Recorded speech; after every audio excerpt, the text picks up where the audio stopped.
आज हम देखिए प्रश्नावली 6.3 का क्वेश्चन हमारे पास फर्स्ट दिया है। इसे हल करने जा रहे हैं। बताइए कि आकृति 6.34 में दिए त्रिभुज के युग्म में कौन कौन से युग्म समरूप हैं। उसे समरूपता कसौटी को लिखिए जिसका प्रयोग अपने उत्तर देने में किया है तथा साथ ही समरूप त्रिभुज को सांकेतिक रूप में व्यक्त कीजिए। तो यहाँ पर ये आकृति 6.34 है और इसमें देखिए एक त्रिभुज ए बी सी दिया है, यहाँ पी क्यू और आर दिया गया है।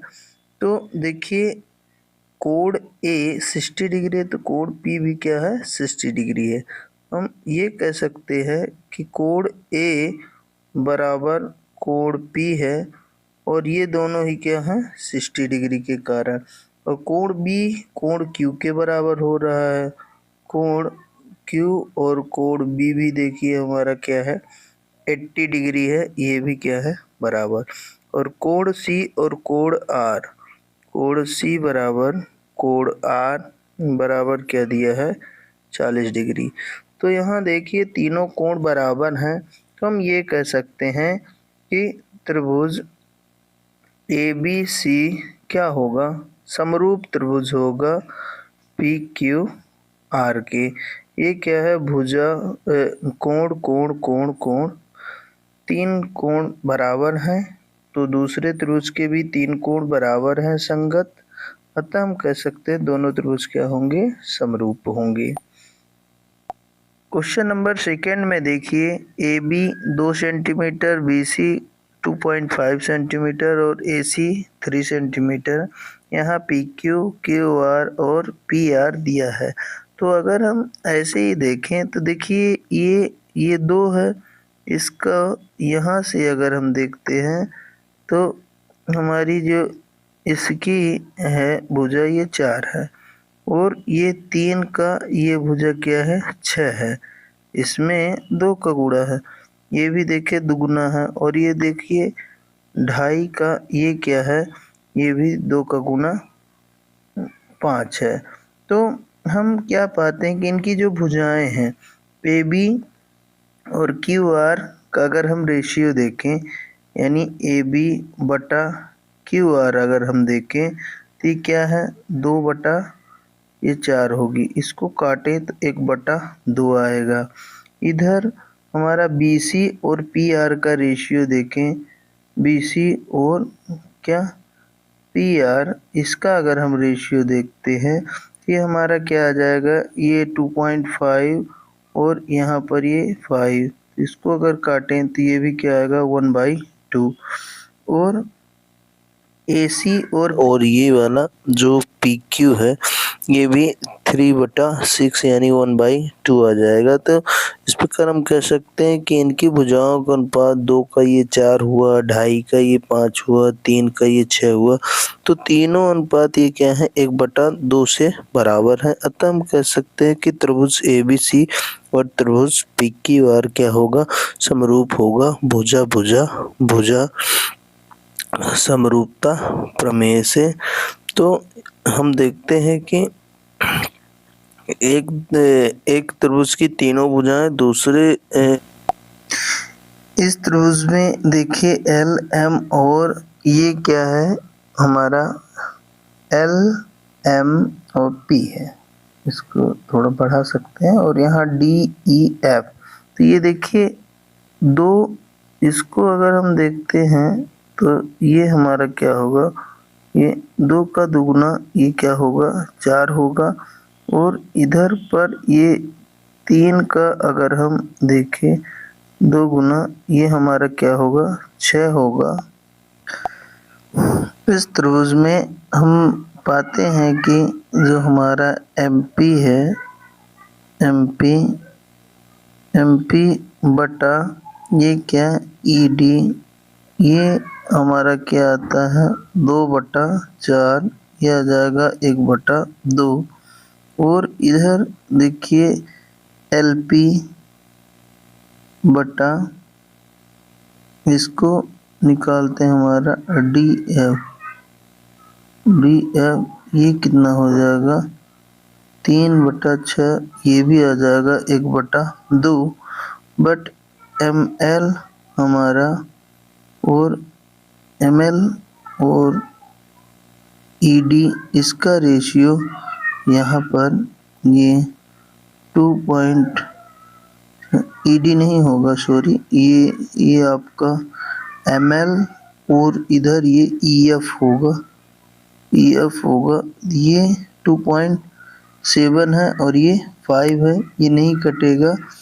तो इसलिए हम क्या कह सकते हैं कि हमारा एम पी बटा ई डी और एल पी बटा डी एफ ये तो बराबर होगा, बट ये हमारा एम एल बटा ई एफ बराबर नहीं होगा, अतः ये समरूप नहीं है, समरूप नहीं है। चलिए अगला क्वेश्चन देखते हैं। क्वेश्चन नंबर 4 में देखिए, यहाँ पर इसकी ये भुजाएं, ये 70 डिग्री कोण दिया है, यहाँ भी 70 डिग्री कोण दिया है। ये 2.5 है 2.5 और 2.5 का यहाँ पर देखा जाए तो ये इसका डबल है 2.5 का 5 और ये 5 का यहाँ पर ये क्या है डबल है 5 दूना 10 और ये क्या है 70 पर 70। हम ये कह सकते हैं कि जो हमारा एम एन है और पी क्यू है, इनकी भुजाओं का रेशियो अगर हम निकालें तो एम एन बटा पी क्यू अगर हम निकालें तो ये क्या है 2.5 और डिवाइड बाई 5, यह आ जाएगा 1/2। और जो एम एल है, एम एल और बटा क्यू आर, इसको भी अगर हम निकालें तो ये क्या आ जाएगा 5/10, क्या आ जाएगा 1/2। और एंगल एम बराबर है एंगल क्यू के, ये दोनों बराबर क्या है 70 डिग्री। तो हम इसको बोल सकते हैं त्रिभुज हमारा एन एम और एल समरूप त्रिभुज होगा पी क्यू और आर के। रीजन हमारा क्या होगा साइड एंगल और साइड होगा, दो साइडें बीच का एंगल होगा, तो ये दोनों क्या होंगे यहाँ पे समरूप होंगे। क्वेश्चन नंबर 5 में देखिए, तो यहाँ पर क्वेश्चन नंबर 5 में देखिए, यहाँ पर ये 2.5 दिया है और इधर ये 3 दिया है, तो इसका तो यहाँ पर ये 5 हो जाएगा। तो यहाँ देखिए इन दोनों भुजाओं ए बी और बी सी की भुजा का बीच का कोण बी दिया हो, यहाँ पर अगर 80 होता तो ये दोनों समरूप हो जाते, क्योंकि ये दोनों भुजाएं तो ठीक अनुपात में है और बीच का कोण 80 है। बट यहाँ पर ये भुजा ए बी भुजा बटा यहाँ पर डी एफ भुजा, ये ठीक है, ये दिया है 2, इनका अगर रेशियो करेंगे तो ये आ जाएगा 1/2। और ये बी सी भुजा बटा ई एफ भुजा हमारी 3/6, ये इक्वल हो जाएगा 1/2 के।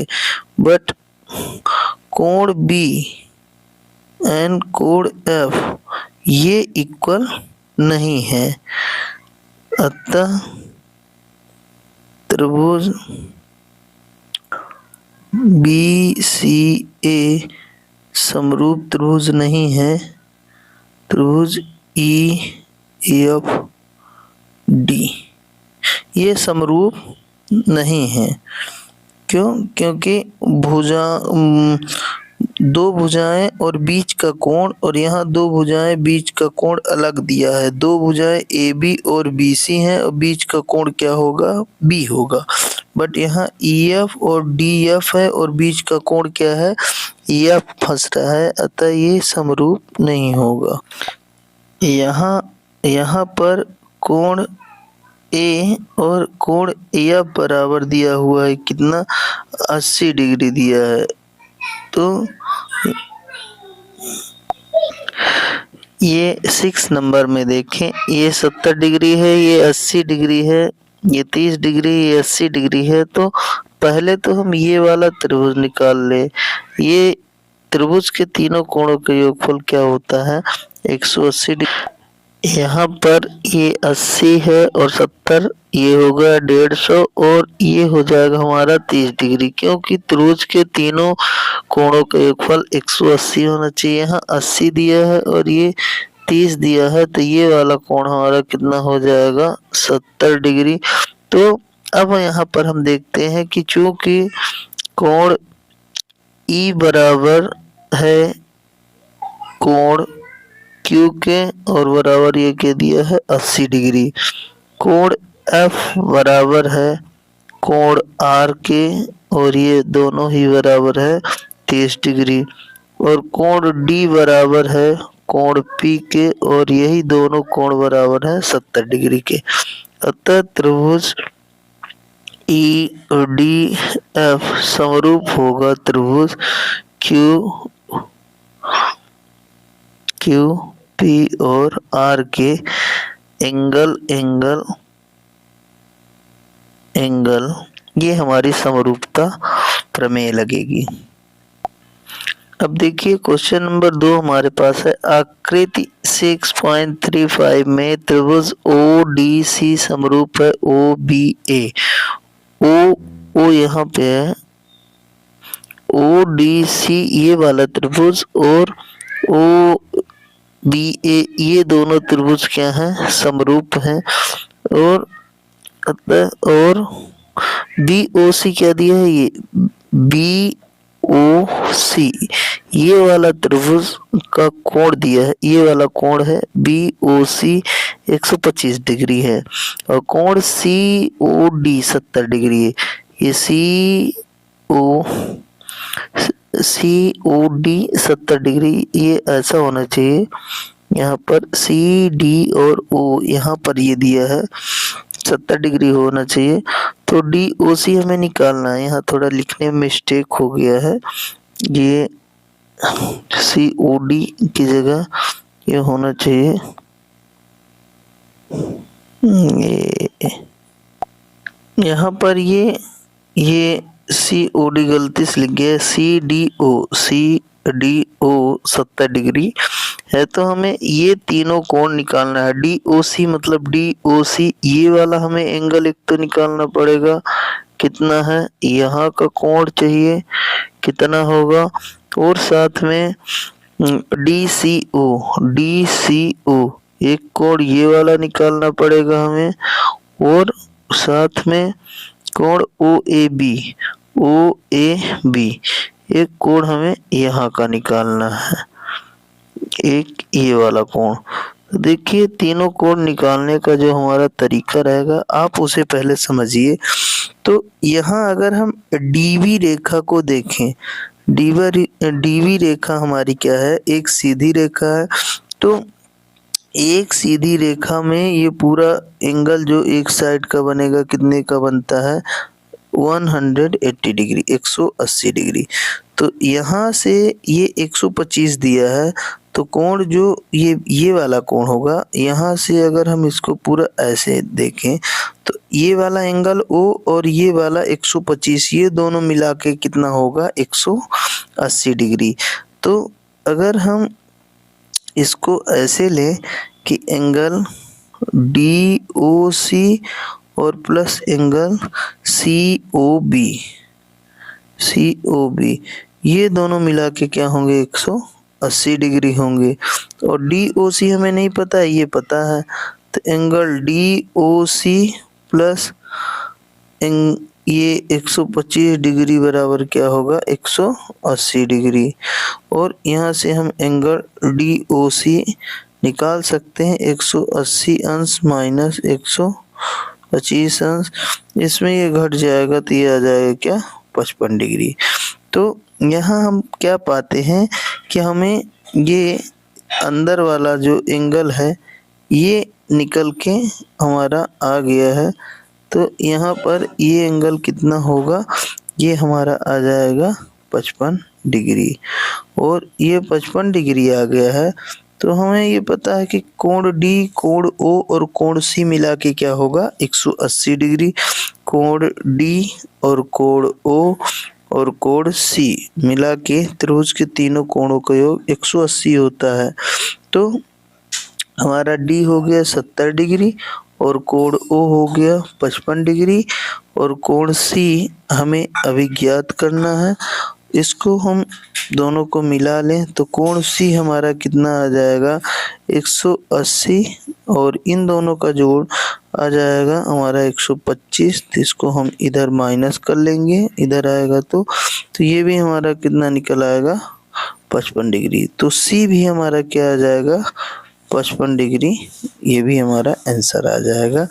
और जितना सी कोण होगा उतना ही कोण ए होगा। ये क्या होते हैं, यहाँ से इसको हम ये बोल सकते, इंग्लिश में बोलते हैं अल्टरनेट एंगल, है ना। यहाँ पर ये दोनों कोण बराबर, इसको हम हिंदी में बोलेंगे एकांतर कोण। कोण ए और सी ये क्या हो जाएंगे एकांतर कोण से, ये दोनों कोण बराबर हो जाएंगे। ये हमने आपको समझा दिया। अब आइए अब इसको हम देखते हैं स्टेप बाय स्टेप से हम आगे यहाँ पर समझ सकते हैं कि ये जो भुजा रहेगी बीडी भुजा पर रैखिक युग्म हमारा बनाएगा एंगल DOC प्लस एंगल ये है COB। COB बराबर 180 हल करने का तरीका रहेगा। ये होगा हमारा रैखिक युग्म से, रैखिक युग्म से आया है। और ये कोण हमारा 125 डिग्री है। तो हमें एंगल DOC अभी ज्ञात नहीं है, अतः एंगल DOC बराबर 180 अंश माइनस 125 अंश आ जाएगा और यही बराबर क्या होगा 55 डिग्री। तथा पुनः त्रिभुज, ये हमारा त्रिभुज ODC या COD भी बोल सकते हैं।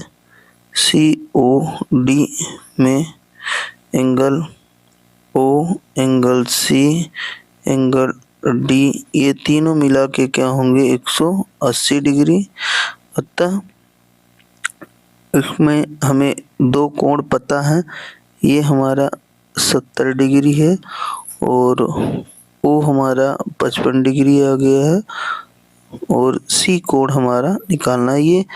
ये रीजन इसका क्या रहेगा, त्रिभुज के तीनों अंतः कोणों का योगफल, अंतः कोणों का योगफल कितना होता है 180 डिग्री होता है।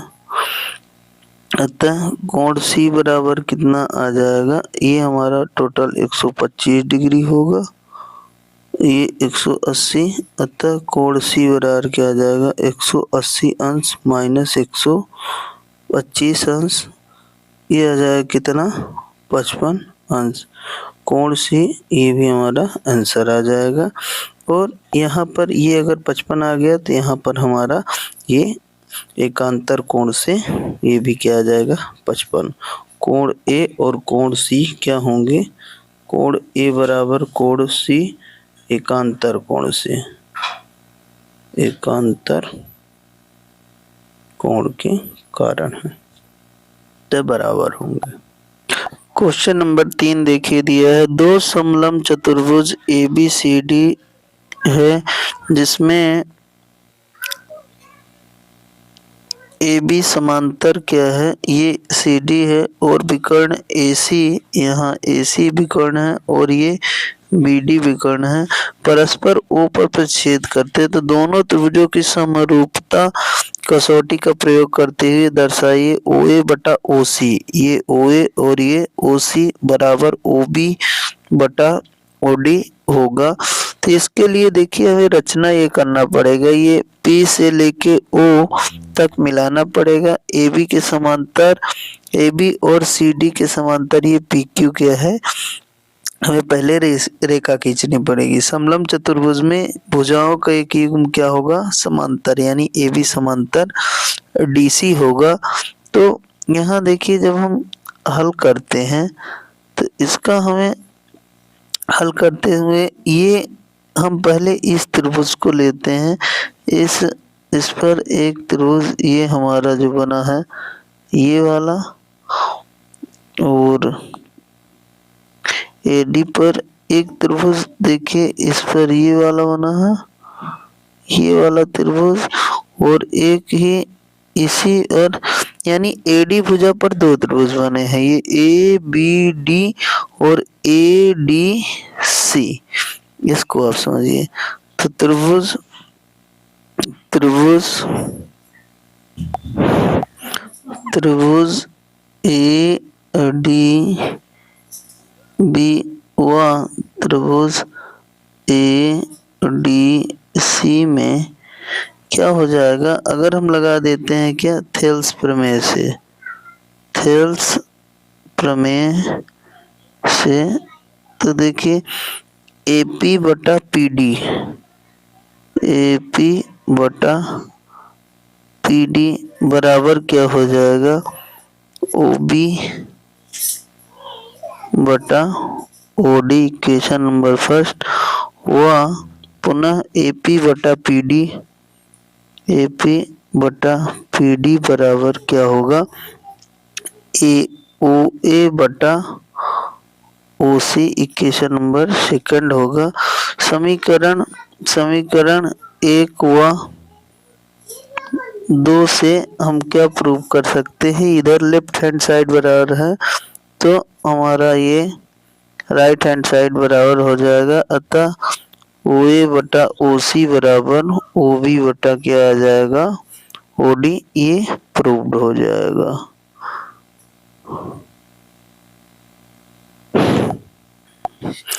क्वेश्चन नंबर 4 में देखिए आकृति 6.36 में क्यू आर बटा QS, ये है QR बटा QS बराबर QT बटा ये दिया है PR, और कोण एक बराबर है कोण 2 के। तो दर्शाइए त्रिभुज PQR और TQR, ये दोनों त्रिभुज क्या है, समरूप है। तो इसको हम हल करते हैं, तो इसका देखिए सॉल्यूशन हमारा क्या होगा, यहाँ पर हम ध्यान से देखते हैं तो कोण 1 और कोण 2 क्या है, इक्वल है।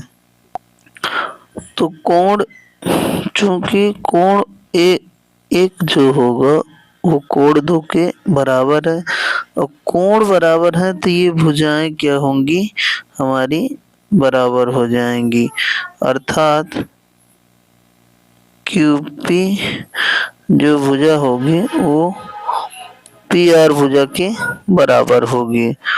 तो हम इस त्रिभुज में लेते हैं, अर्थात QP भुजा की जगह PR और QP ये बराबर है, तो इसकी जगह हम इसको रख सकते हैं। और पुनः हम लेते हैं त्रिभुज TQR व त्रिभुज PQS में थेल्स प्रमेय से, थेल्स प्रमेय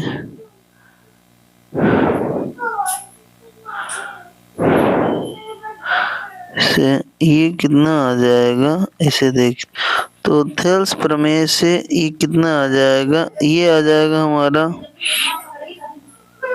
QT बटा QP बराबर QR बटा QS होगा। और यहाँ जहाँ ये QP दिया है, तो चूंकि हम QP की जगह पर ये हम QP की जगह पर हम क्या लिख सकते हैं, PR को लिख सकते हैं। अतः QT बटा PR बराबर QR और QS आ जाएगा।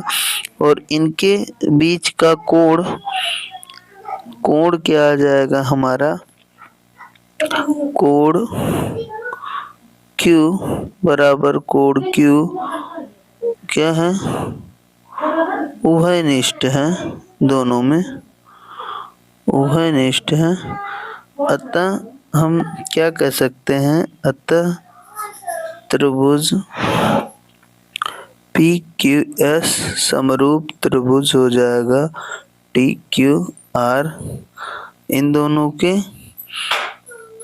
ये किस साइड एंगल साइड से, क्योंकि यहाँ हम देख रहे हैं कि ये भुजाओं का ये अनुपात आ गया है और बीच का ये कोण, तो साइड एंगल साइड से ये दोनों त्रिभुज क्या होंगे, समरूप। यहाँ देखिए त्रिभुज PQR की भुजाएं क्या है, एक ये PR है और दूसरा ये क्या दिया है, ये QR है। और बिंदु S और T इस प्रकार स्थित है, कोण P बराबर कोण RTS। तो ये कोण P है और ये क्या है, RT और ये S है। तो एंगल ये जो P वाला एंगल दिया हुआ है आपका, और ये जो एंगल T है, ये दोनों ही एंगल क्या है, आपस में बराबर है। तो यहाँ से हम ये कह सकते हैं कोण P और कोण T आपस में बराबर हैं। तो इन्हें हम अगर सॉल्व करेंगे तो कोण P और कोण T ये दोनों क्या हैं, बराबर हैं। यहाँ पर जितना P होगा उतना ही T होगा। तो देखिए इसको हम जब सॉल्यूशन इसका करेंगे तो हमें RPQ और RTS ये दोनों समरूप दर्शाना है। तो इसको समरूप दर्शाने के लिए हमारे पास अगर कोई दो कोण बराबर हो जाए तो हम कह सकते हैं, तो त्रिभुज हम लेंगे RPQ, ये है R, ये है P, ये है Q, और ये RTS छोटा वाला हुआ। त्रिभुज RTS में इन दोनों त्रिभुज में लेंगे तो इन दोनों में देखिए कोण R बराबर है कोण R के, ये है इसका कारण उभयनिष्ठ कोण, ये है उभयनिष्ठ कोण, तथा कोण P बराबर दिया है कोण T के। अतः हमारा त्रिभुज RPQ समरूप होगा त्रिभुज RTS। ये ए प्रमेय से हमारा यहाँ पर ये सिद्ध हो जाएगा। तो क्वेश्चन नंबर 6, आकृति 6.37 में यदि त्रिभुज ABE सर्वांगसम है ACD, ABC और ACD, ABE ये वाला त्रिभुज बन रहा है और ACD ये वाला त्रिभुज बन रहा है। ये दोनों त्रिभुज क्या है, सर्वांगसम है। तो दर्शाइए ये दोनों त्रिभुज समरूप होंगे। तो सर्वांगसम है तो सभी भुजाएं सभी कोण क्या होंगे, बराबर होंगे। अतः क्योंकि त्रिभुज ABE सर्वांगसम है त्रिभुज ACD, अतः हम कह सकते हैं AB बराबर क्या होगा, AC के, और हमारा जो भुजाएं AD बराबर हो जाएगी क्या, AE के। इसको इक्वेशन फर्स्ट, इसको इक्वेशन हम सेकंड दे देंगे और समीकरण 1/2 कर देंगे। तो हमारा AB बटा AD बराबर AC बटा AE आ जाएगा। ये इक्वेशन हमारा क्या हो जाएगा, थर्ड हो जाएगा। और इन दोनों ही त्रिभुजों में देखते हैं कोण A हमारा आ रहा है उभयनिष्ठ। कोण A बराबर क्या आ जाएगा, कोण A ये क्या होगा, उभयनिष्ठ होगा। अतः हम कह सकते हैं कि त्रिभुज ADE समरूप त्रिभुज होगा ABC के। हमारा कारण क्या रहेगा कि देखिए यहाँ पर दो भुजाएं फंस गई हैं और बीच का कोण, तो ये होगा साइड एंगल साइड, यानी दो भुजाएं और बीच का ये वाला हमारा कोण। इस कारण से ये दोनों त्रिभुज क्या होंगे, समरूप।